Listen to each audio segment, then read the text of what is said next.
Австралийците са по-нещастни, отколкото по време на COVID. Какво става всъщност? И как това се отнася до теб и плановете ти да мигрираш в Австралия? Всичко това ще разбереш в днешното видео.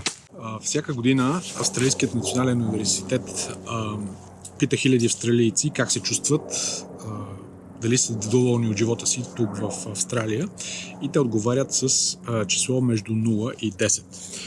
Поручването се казва Анюпол и върви от 2019 година, и резултатът от март месец тази година прикова вниманието ми, трябва да си призная. Наистина резултатите са интересни. 6,22 на 100. Това е средното ниво на удовлетвореността на австралийците през март 2026 година. Най-ниското регистрирано от началото на тази анкета.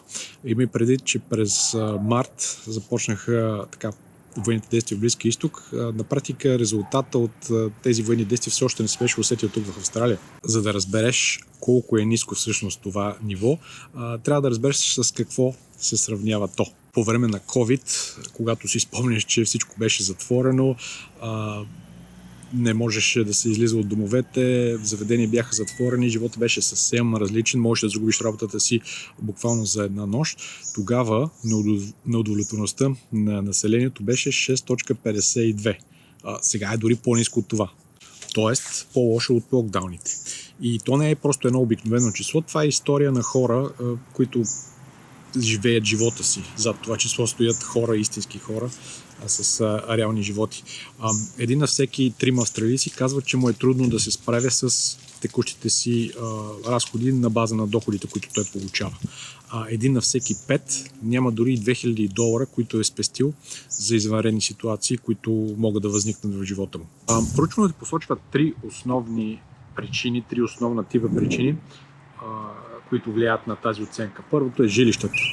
И тя е по-сложна от това, което показва повечето заглавия тук в Австралия, защото тази криза удря 2 типа хора едновременно. Първият тип хора са хората с ипотека.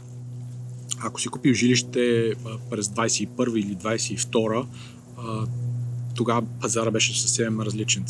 Централната банка тогава очакваше ниските лихвени проценти да се запазят дълго време, години наред, и много хора взеха кредити тогава, след което последваха много агресивни вдигания на лихвения процент, което разбира се веднага удря в джоба. И много хора не бяха калкулирали тези извънредни разходи. И вторият тип хора са хората, които наемат жилища. Наемите се вдигнаха с 20-30% само за една година. Процента на свободните жилища средно в страната е около 1-2%. Конкуренцията е жестока и едва ли не хората пишат мотивационни писма само и само да могат на наемодателите, само и само да могат да вземат жилище, където да живеят. Ситуацията е много сериозна. Ако не си го виждал, цялото това нещо не е метафора. Това са реални хора в реални ситуации. Не искам да ти звучи само като някаква абстрактна статистика, защото това не е така. Но след малко ще ти кажа защо хората като теб може би имат по-различен ъгъл, що се отнася до тази статистика за щастието тук в Австралия. Защо твоята ситуация може би била малко по-различна от всеки един средностатистически австралиец или човек, който живее тук от по-дълго време. В Patreon тази седмица написах статия точно за това, какво означава жилищния натиск в момента за хората, които тепърва се преместят в страната, и по какъв начин това влияе на теб и на твоите планове. Дали би те ударил по същия начин или има по-различен аспект. Отговорът не е толкова прост. Може да видиш линка в описанието на видеото, ако това е нещо, което те интересува.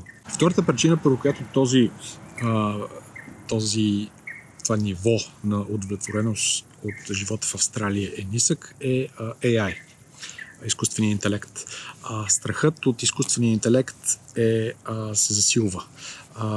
И това не е философска дискусия, това е реална ситуация за много хора. Много хора се притесняват, че те могат да изгубят работата си и се притесняват дали машината няма да вземе дохода ми и аз да остана на улицата. И цифрите са, че 30% от анкетираните австралийци се притесняват, че машините могат да вземат работата им, и този процент се почти се удвоил от 2018 година насам. 30%.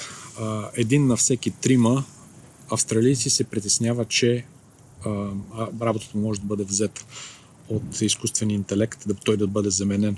И се представи, това е при едно добро ниво на заетостта в момента. В момента в Австралия има дори недостиг на работна ръка и въпреки това усещане, този страх е много силен и той се базира на информациите в медиите и на всичко това, което ни върхлита от социалните мрежи като информация. И третата причина, поради която удовлетвореността е толкова ниска, е може би най-важната причина.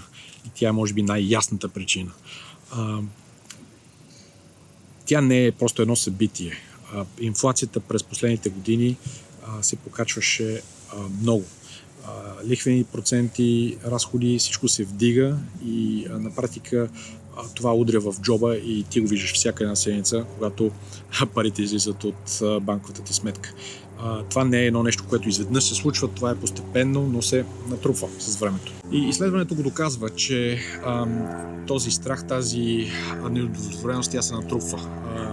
Тя не изчезва, ако лихвените проценти постепенно започват да слизат надолу или са намалели леко. Това все още се натрупа, това все още остава като страх и като неприятно чувство, което води и до тези резултати в анкетата. И ако си стигнал до тук, добре, защото сега идва тази част, заради която направих всъщност това видео. Как това се отнася за теб и твой конкретен случай. Включвам новините и гледам, австралийците се борят за живота си, страшно е навсякъде. Това ни залива като информация в момента, в който пуснеш някой телевизионен канал и започнеш да следиш информация. Аз го правя за теб, за да можеш да знаеш какво ще се случва. Но на практика, когато говоря с мои познати, колеги, хора в моя кръг, в моето ежедневие, на практика не се чува точно това. Никой от тях не се е свръхпритеснил и никой от тях не е споделил, че не може да плаща сметките си или че е затънал в дългове на база на всичко това, което се случва в Австралия днес. И разбира се, съм наясно, че това, което се случва зад затворените врати, може да е нещо съвсем различно. Не всеки е открит, не всеки споделя какво се случва с личния му живот толкова свободно, но разликата между това, което чувам по новините и това, което чувам от моите познати е огромна. Затова ми стана интересно. Исках да разбера какво се крие всъщност зад него, защо резултатите в реалния живот и комуникацията, която аз получавам, е много по-различно от това, което гледам по медиите. И отговор, до който стигнах, е, че тази статистика, тази анкета на Анупол е предимно стресът на хората, с които имат история тук. Хора, които са живели дълги години в Австралия, които може би са родени тук, са израснали тук, и хора, които имат по-дълга история. Хора, които са взели кредити на едни цени и сега плащат съвсем различни. Хора, които имат трудност да намерят жилище, наемите им скачат все повече и повече и те го сравняват с една ситуация, която е била преди години. Един пазар, който е бил преди години. Например, аз много ясно си спомням през 2013-2014 мои познати, които даваха жилища под наем, инвестиционни жилища, имаха трудност да намерят хора, които да запълнят тези жилища. Те плащаха ипотеките, а нямаха хора, които да ги наемат.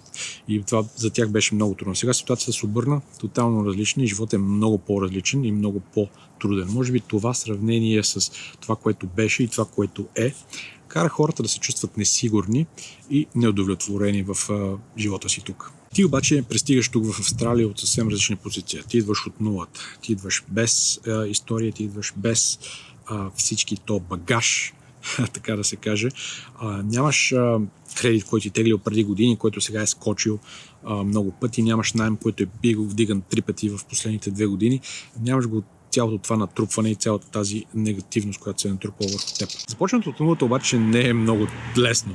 Искам да бъда пределно ясен. Това да стартираш от нулата е трудно. Идваш без никаква история, без никакъв гръб, без никаква подкрепа. И аз също като теб дойдох тук, стартирах от абсолютната нула, но с работа, с воля, с времето започваш да строиш крачка по крачка, стъпка по стъпка, да минаваш напред и живота се променя. Страховете ти се променят. Страховете, с които идваш, в един момент са много по-различни от страховете, които натрупваш с годините живот тук.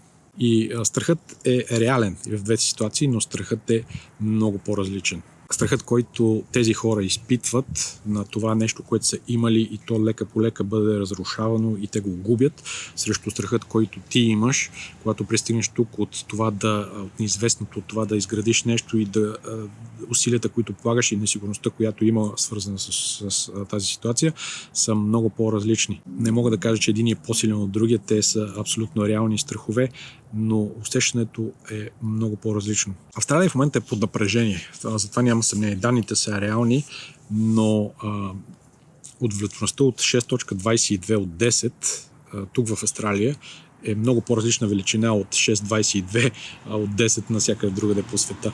Има и преди, че Австралия все още е добра дестинация, Австралия все още е добро място за живеене и като нов имигрант ти ще имаш стрес, ще имаш напрежение, това е неизбежно. Ако ти си тръгнал да правиш крачката, знаеш и си готов за това, но имай предвид, че нещата вече не са толкова лесни, колкото бяха преди години. Имай предвид, че ти ще имаш своите трудности. Моят опит показва, че повечето хора, идващи от България, се справят. Ние сме хора, които сме свикнали с един начин на живот, свикнали сме да строим от нулата, свикнали сме да се борим. Така че, може би това е една от причините, че повечето българи, пристигнали тук, се справят с живота и поддържат живота си тук. Това не е имиграционен съвет, както винаги. Ако ти си решил да емигрираш, добре. Ако просто ти е интересно да гледаш тези видеа, страхотно. Ако видеото е помогнало на теб и смяташ, че може да помогне на още някой да види живота по малко по-различен ъгъл, споделя го с него. Ще се видим в следващото видео. Чао за сега!